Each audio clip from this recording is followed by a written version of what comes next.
যা যা বলে দে তোর বাপ এসেছে। Hello friends, welcome to my channel অ্যালমন কার্টুন ভিডিও। আজ আমি কথা বলবো খাদান মুভিটাকে নিয়ে। তার আগে first of all happy birthday our Bengali superstar Dev. আজকে দেবদার জন্মদিন, তো ভাবলাম আজকে ভিডিওটা বানাই। আজকে একটা পারফেক্ট টাইম। আমি অসুস্থ, তাও ভিডিওটা বানাচ্ছি। আমার জ্বর, গলা ব্যথা চলছে, সর্দি পড়ছে। তো তার মধ্যে আজকে দেবদার যে জন্মদিন, তো ভিডিওটা আজকে বানানো দরকার। এবার বানালে সেরকম তো মজা হবে না। যেহেতু আজ 25 তারিখ সকালে রেকর্ড করছি, রাত্রে আশা করি ভিডিওটা আপলোড দিয়ে দিতে পারবো। এই ভিডিওটা আমি পুরো মুভিটাকে নিয়ে কথা বলবো। মুভিটা আমি দেখেছি, এরকম কোথেকে দেখেছি জিজ্ঞেস করবেন না। যেহেতু বাংলাদেশে মুভিটা রিলিজ হয়নি, সেহেতু আমাকে অন্য উপায় দেখতে হয়েছে। আমি সবসময় বারবার আফসোস করি যে যদি বাংলাদেশের দেবজিৎ এদের মুভি রিলিজ হতো না, ফার্স্ট দেখতাম। মানে এদের আমি অনেক বড় ফ্যান, তারপরও দেখতে পারিনি সিনেমা হল গিয়ে। পর্যন্ত কোনো মুভি শাকিব খানের মুভি রিলিজ হয় তাই দেখি সিনেমা হল গিয়ে, বাট দেবজিতের মুভি দেখতে পারি না। সবসময় আফসোস করি ভাই। এই খাদার মুভিটা আমি এত হাইপ ছিলাম। সিনেমা হল এটা ভাই পুরো সিনেমা হলে দেখার মতো। মানে এত মাস মোমেন্ট রয়েছে না এই মুভিটাকে নিয়ে। আমার অনেক পজিটিভ রয়েছে, নেগেটিভ খুবই কম রয়েছে মুভিটাকে নিয়ে। মানে এই একটু বারবার যখন বারবার বেরিয়ে যায় না, ওই সময় বারবার দাগ দিতে মন চায়, চিল্লাইতে মন চায়। এগুলো ভাই সিনেমা হল দেখার মতো মোমেন্ট। সবাই সে একসাথে বসে দেখো, সবাই একসাথে জাগর দেয়, আলাদা একটা ফিল এসে পড়ে। এগুলো একলা ঘরে বসে দেখলে না, ওই ওই ফিলটা পাওয়া যায় না, যেটা আমি বুঝতে পারছি খাদান মুভিটাকে কালকে রাত্রে যখন দেখলাম। মানে আমি সব প্ল্যান করে রেখেছি যে কাল 12টার পরেই মুভিটা দেখা শুরু করছি। যেহেতু 25 তারিখ দেবরা জন্মদিনের দিন মুভিটা দেখবো। আর ফার্স্ট অফ অল জিজদার পারফরমেন্স কিন্তু হেভি ছিল। তারপরে জন যে বনি ক্যারেক্টারটা যে করার কথা ছিল, যে করছে, তার পারফরমেন্স সেই ছিল। অনির্বাণ চক্রবর্তী যে ভালো পারফরমেন্স দিয়েছে।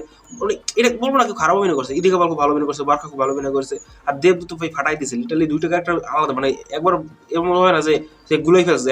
মানে দুইটা ক্যারেক্টার একরকম হয়ে যাচ্ছে না, দুটো আলাদা ক্যারেক্টার বোঝা যাচ্ছে। শ্যামা তো অন্যরকম, আর মধুমা তো সে আবার আর এক রকম। আর যিশুদার যেটা লাস্টের টুইস্ট, মানে ওইটা আমরা সবাই আগে জানতাম যে যিশুদার ভিলেন হবে, টুইস্ট দেবে, সেই বিট্রে করবে দেবকে। তো সেটা আপনারা সিনেমা দেখতে পারবেন।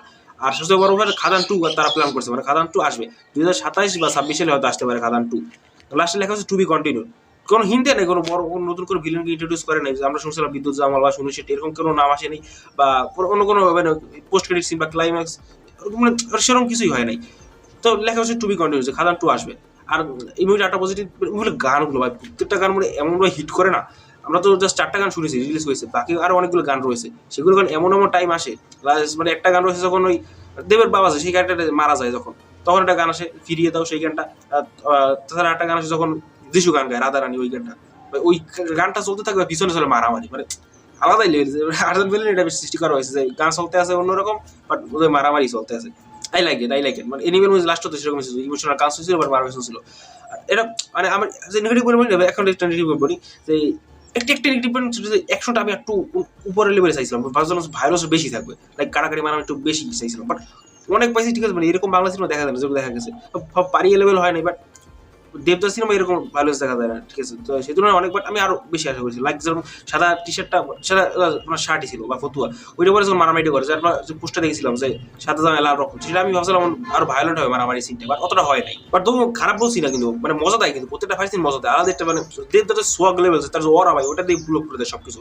তার মানে এক্সপ্রেশন চোখের যেগুলো মানে অ্যাকশনগুলো করে, যে বারবার কুড়াল যে ঘুরানো সিটটা বা বিড়ি মুখে নেওয়া, মুখ থেকে বের করা, প্রতিটা সিন মানে দেবদা এতজন তৈরি হয়েছে। 5 বছর চিন্তা করছে কেমন পরের বার আমি যখন আসবো পর্দার সামনে মাস হিরো হিসেবে, লোকজন আমাকে দেখবে হাততালি মারে, সিটি মারে, সেরকম সব মুভমেন্ট রয়েছে মুভিটার মধ্যে। ফুল মানে এক্সাইটমেন্ট ছিল মুভিটা দেখার আগে, এরপর দেখার পরে সেই এক্সাইটমেন্ট রয়েছে। ফুল মস্তি ভাই, এন্টারটেইন করেছে। খালি একটা সিনেমা হল দেখতে পেলে আরো মজা হতো ভাই। কাশ যদি বাংলাদেশে রিলিজ করতো, অনেকবার সিনেমা দেখতো ভেবেছি দেখার মতো কোনো ভালগার সিনেমা।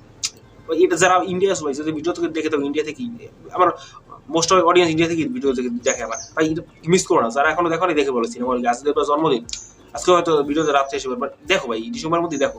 মুভিটা অলরেডি অনেক কালেকশন করেছে, আমি এক্সাক্ট তো কালেকশন জানি, হয়তো 5 কোটি অলরেডি হয়ে গেছে। মুভিটা বাজেট হয়তো 6 থেকে 7 কোটি।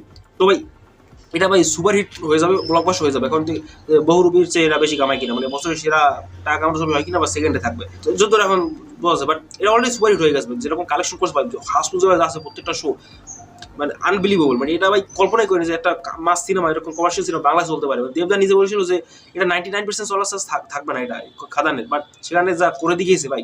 আর এর সবচেয়ে বড় এটা এই কাজ করেছে খাদান 2টা, যে বেঙ্গল টুর প্ল্যান করে সব জায়গায় গিয়ে প্রমোশন করেছিল।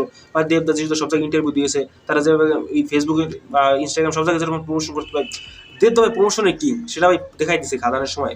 আর আই লাইক ইট। মানে খাদান মুভিটা এখন যেভাবে কালেকশন করছে, যেভাবে লোক, মানে এটা খুব কম কেউ খারাপ বলছে, বলে না কেউ খারাপ বলছে মুভিটাকে। মিক্সড হতে পারে, পজিটিভ। আমি তো বললাম আমি নিজেই দেখছি এটা পজিটিভ বেশি, নেগেটিভ খুবই কম।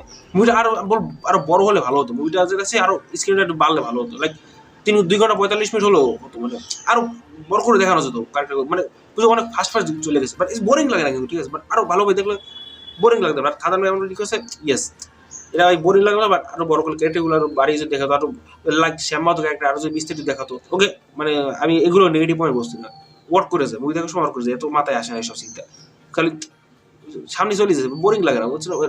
ও ক্যারেক্টারগুলো কি হবে, একটা যে বিলে থাকে আগে হয়তো মেসুকার দিকে সেই ক্যারেক্টার যেভাবে মানে চলে যাবে, ওইটা একটা শখিং সুইচ, মানে ওরকম ভাবতে হয়নি যে হঠাৎ করে চলে যাবে। এই ডায়লগ দিচ্ছে দেবদা দুম করে মাথায় গুলি করে দেয়। আটটা যে ভিলেন ছেলে যে বিনতে সময় যে ভিলেনটা দেবে, ওই ভিলেনটা যেভাবে মারা যায়, তারপরে জন যেভাবে মারা যায়, প্রত্যেক সিনগুলো শখ হয়, এমন শখ দেয়, ভাবি না যে হঠাৎ করে এরকম মরে যাবে, ভাবি যত অনেক মারামারি করবে তার ধীরে ধীরে মরবে, বাট দাপ দুপ পাই মরে যায়, দেব এক্সপায়ার হয়ে যাবে, বাট অস্থির ভাই মুভিটা দেখো। আর বিশেষ করে ভালো লাগছে লাস্টের ক্লাইম্যাক্স সিনটা, ভালো লাগছে। আমি ওটা একটু বেশি আশা করেছিলাম, বাট ওটা মানা যায় যে দেব মধু ক্যারেক্টারটা ইয়াং আর যিশু ক্যারেক্টারটা বুড়ো হয়ে যায়, তার শক্তি কমে যায়, তাই অতটা মানে অ্যাকশন করতে পারে না, সেই হিসেবে ঠিক আছে, লজিক দিয়ে চিন্তা করলে ওটা ওকে। কারণ যেভাবে তাকে শ্যাম মানে দেবের বাবাকে যেরকম মারে যিশু, সেরকম যিশুকে মারে, তো এটা ভালো লাগে। এটা মানে রিমেছে না যে ভাই মা আরে মা, কারণ প্রথম থেকে তো যিশুকে ভালো লাগে, যিশু দেবের বন্ধু কান্না করে, এটা করে ওটা করে, যিশুর ফিল হয় প্রথম, বা ধীরে ধীরে সেকেন্ড হাফের পর থেকে যিশু হেট হওয়া শুরু করে ধীরে ধীরে, কারণ যিশু ক্যারেক্টারে আমরা দেখতে পাচ্ছি পরিবর্তন কিন্তু হয়েছে, যেভাবে সে একটা মানে গরিব ছিল, ঢোল বাজাতো, সে এত বড় একজন মানে মাফিয়া হয়ে যায়, তো ঘৃণা তো আস্তে ধীরে শুরু হয়, বাট ক্লাইম্যাক্স যখন রিভিল হয় যে সেই মেইন কালপিট, তখন অলরেডি পুরো হিট হয়ে যায়। তারপর সবাই বলি আমি ভিতর থেকে যে ভাই মধু আরে মার লাস্টে যখন মার ভাই feel good moment, literally feel good. আর বলো লাস্টে আমি শুধু একটা এক্সাইটেশন পোস্ট করি সিন দেখাতো, বাট ক্লাইম্যাক্স হিন্ট যে দিত খাদান 2 এর কোনো বড় করে ভিলেন আসছে, এরকম হলে ভালো হতো। বেশ কিছু মন্ত্রী রোলটা প্লে করে, তার নামটা আমার মনে নাই, তার ক্যারেক্টার কোনো রকম ডেপ দেখায়নি যে যিশু মরে যাবো তার অবস্থা কি হয়েছে, মানে এখন এই খাদান সিন্ডিকেটটা কে সামলাবে, মধুই সামলাবে, ঠিক আছে বুঝতে পারছি, বাট আরো দেখালে ভালো হতো লাস্টে এরকম যে এখন মধু সামলাচ্ছে, বাট তার জন্য বড় বিপদ অপেক্ষা করছে। পিছনে ব্যাকগ্রাউন্ড আছে বলে যে গল্প তাদের শেষ না, আর সামনে আগাইবে, বাট কোনো ভিলেনকে দেখিয়ে দিলে মানে ভালো হতো। জাস্ট বললাম যে রুমা শেষের বিদ্যুৎ বা শুনি যে কোনো একজনকে যদি দেখাইতো, বা কেউ দেখা মানে ফেস না দেখলে ব্যাকশট দেখালেও হতো যে আসছে তার জন্য এখন আবার কেউ অন্য তাকে মারার জন্য তৈরি হচ্ছে, এরকম দেখালে ভালো হতো। যেহেতু যিশু তার ছেলে মানে যিশু পুরো ফ্যামিলি তো শেষ, তার গ্যাং সবাই মরে গেছে, তো নেক্সট ভিলেনটা কি হবে এরকম করে ইয়ে মানে খাদান টুর জন্য বলবো না ওরকম এক্সাইটেড রয়েছে, কারণ কিছু দেখাইলে একটা কোনো কন্টেন্ট তাহলে এক্সাইটেড বাড়তো, বাট সেরকম কিছু হয় নাই। বাট আর কি বলবো যে আমি এখন ট্রেলারটা যেরকম কাটছিল লাস্টে, ও ইয়েস এই ট্রেলারটা কেমন লাগছে, ও মধু গানটা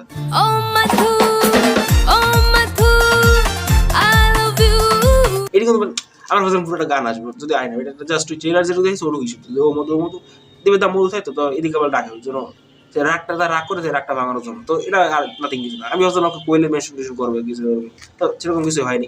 আমি বললাম যে ওদের ইন্টিরিয়ার হয় মধু যে ক্যারেক্টার সেই ইন্টিরিয়ার হয় রাজা গান থেকে ইন্টিরিয়ার, বাট ওইটা বুঝলাম না, আমি জানি আমি দেখি আমার পছন্দ খারাই জিতেছে, ওইটা হয় এমন হয় যে ওই দেবের মরে যায় আর হঠাৎ করে ওই রাজা গানটা শুরু হয়ে যায়, এমন হয় এন্ট্রিটা হয়, তো মানে হঠাৎ করে খারাপ লাগতেছিল যে আর মরে গেল, ধপ করে এই মহাদেবের ওই পুরো মূর্তি চলে আসে আর রাজাটা গান শুরু হয়েছে, আবার ভালো লাগা শুরু হয়েছে, ওই পছন্দ দাঁড়াইছে। তো আমি বুঝিনি যে রাজা গানটা এরকম আমার বুঝবো দেওয়া আমার এতে ভালো লাগছে। কিশোরী গানটা নতুন প্লিজ বলে নেবে, ওটা ভাই অল টাইম বলবাস হয়ে গেছে, গানটা অলরেডি যেরকম ভিউজ ইউটিউবে কামাচ্ছে, আমার পুরো ফেভারিট গান ভাই, ওরকম প্রায় গুনগুন করি কিশোরী এরকম ভালোই লাগে গানটা আলাদাই।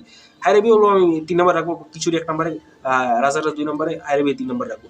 আর অফকোর্স বাপ এসেছে ম্যান, আমি বললাম গলা ব্যথা ভাই, আমি যেভাবে কথা বলতেছি বাপ এসেছে গানটা লিটারলি অস্থির ভাই, এটাই মানে একটা গান কমার্শিয়াল মাছ দিয়ে যাকে বলে, প্রত্যেকটা লাই যে যা বলে যে তোর বাপ এসেছে ভুল করে চ্যালেঞ্জ নিবেরা সালা, কেমন এমন লাগছে বাচ্চারা যে র্যাপ করে যে আত্মা কাছে তো তাও ডালিং মাঝে হুতুম যে ওই লাইনটা, বা আর কত কিছু বলবে দেব যাবে বিড়ি জ্বালায় তারপরে চুপ করে আছে বলে কি ভেবেছে বলছে ভাই গানটা যেভাবে ই করছে মানে ওটা ভাই আমাদের দেব যাবে ওল্ড দেবকে ফিরেছে, শুধু আমি একটা কম্পিটিশন করে দেব যাতে ক্লিন শেপ করতো না, আর সিগন হতো লাইক 2009-10 ওইসব দেব, যদি জানি বয়স হয়েছে সম্ভব না, বাট ওইটা মেইন আমাদের হিরো সুপার হিরো নস্টালজিয়া, ওইটা তো আর তো কোনোদিন হবে না। রোমিও দেব এই কিছুদিন আগে পাগলু চ্যালেঞ্জ মুভিগুলো আবার দেখছিলাম, রং বাস, এবার মন মানে না, প্রেমের খাইনি মুভিগুলো আমি সব আমি ভিজিট করছিলাম, আমি আমার বোনে আরো আমার ভাগ্নে ছিল, সবাই মিলে দেখতেছিলাম, ইমোশনাল হয়ে যাচ্ছি সেই পুরোনো কথা চিন্তা করলে। আশা করি এখন সামনের বছর আরো কোন ভালো মুভি আসবে, দেবের কমার্শিয়াল ফিল্ম আসবে, দেখি কি ফিল্ম সেটা হয়, কারণ কোনো অ্যানাউন্সমেন্ট করেনি এখন পর্যন্ত। আমি কোনো যখন ভিডিও রেকর্ড করছি কোনো অ্যানাউন্সমেন্ট এখন পর্যন্ত আসেনি। রঘুদকাট আসার চান্স রয়েছে অ্যানাউন্সমেন্ট, যেহেতু 21 সালে একবার অ্যানাউন্স করেছিল, তারপরে আবার শুনছি আজকে করতে পারে। তার জন্মদিন কিন্তু করে প্রতি বছর নতুন নতুন অ্যানাউন্সমেন্ট। দেখা যায় এখন কিছু হয় কিনা সন্ধ্যার মধ্যে। আমি যখন ভিডিও রেকর্ড করছি এখন কোনো অ্যানাউন্সমেন্ট হয়নি, বলে তো ভালোই হয়। আমি চাই আরো কমার্শিয়াল সিন করবো। জিদ্দ অ্যাপ্রিসিয়েট করেছে টুইট করে যে এখন তো তোর ভাই পাশে আছে ভাই, দেবজিৎ কেন একসাথে দেখা যায়। রাজত্ব বলতে দেবকে নিয়ে কিছু খারাপ কথা বললো, সে বলেছে যে তাকে তাদের দুজনকে একসাথে আনতে পারলে সে রাজত্ব পারবে। ট্রাই কর ভাই, ভালো গল্প লেখো, জিৎ দেবকে আবার একসাথে দেখতে চাই ম্যাম। হেভি এক্সাইটেড, খাদান হিট করবো না, বাংলা ইন্ডাস্ট্রির পুরো সিনেমাটা চেঞ্জ হয়ে যাবে এখন। এটাকে কল্পনা করেনি, কারণ সবাই ভিতর মন থেকে চাচ্ছিল যারা আর্ট ফিল্ম বানাচ্ছে খাদান ফ্লপ হোক, কারণ হিংসা ভাই, বাংলা ইন্ডাস্ট্রি পুরো হিংসা ছড়াই রয়েছে, কেউ ভালো কারণ দেখতে পায় না। এই সন্তান পাশে খাদান যে কন্ট্রোভার্সি চলছে পাশে, আমি এখন কোনো কথা বলবো না, ভবিষ্যতে বললে বলতে পারি। ঋতুজ চক্রবর্তী যে টুইটটা করেছে, সরি মানে ফেসবুকে যা লিখছে আমি দেখি না, আমি জাস্ট ইউটিউবে সবাই দেখছি, আমি ওরকম ফলো করি না তাদের। তো যে অপমান যে করছে তার জবাব পাচ্ছে, সবাই রিপ্লাই দিয়েছে, আমি নতুন করে কি বলবো। তো ভুল করছে, জবাব পাচ্ছে, সবাই গালাগালি করছে, ঠিকই আছে। আমি বুঝছি গালাগালি করা ঠিক, বাট ভাই ফ্যান তো খারাপ লাগবি। আর আমি কিছু আর কিছু বললাম না তাদের নিয়ে কন্ট্রোভার্সি। আর ভালো হচ্ছে কিন্তু মুই নিয়ে কথা হচ্ছে, সন্তান নিয়ে কথা হচ্ছে, আর সন্তান নাকি সব ভালো সবাই রিভিউ দিচ্ছে। আমি এখন দেখিনি সন্তান মুভিটা, দেখবো, ডাউনলোড করা আছে, কোনো দেখিনি, দেখবো কিছুদিনের মধ্যে দেখবো। কতটা এক্সাইটেড না তাই দেখা হয়নি এখন। খাদান নিয়ে এক্সাইটেড ছিল, ডাউনলোড করে দেখে নিয়েছি। আর নতুন আর কিছু বলার নেই। হ্যাপি বার্থডে আবার, আরো ভালো ভালো সিনেমা আমাদের উপর, ভালো থেকো, সুস্থ থেকো, এইটাই মানে। আর আজকে বলো না, এই ছিল ভিডিও ভালো লাগলে লাইক করে দিয়ে চ্যানেলটি সাবস্ক্রাইব করে দিও। Thank you for watching, goodbye. इतनी खुशी मुझे आज तक नहीं हुई।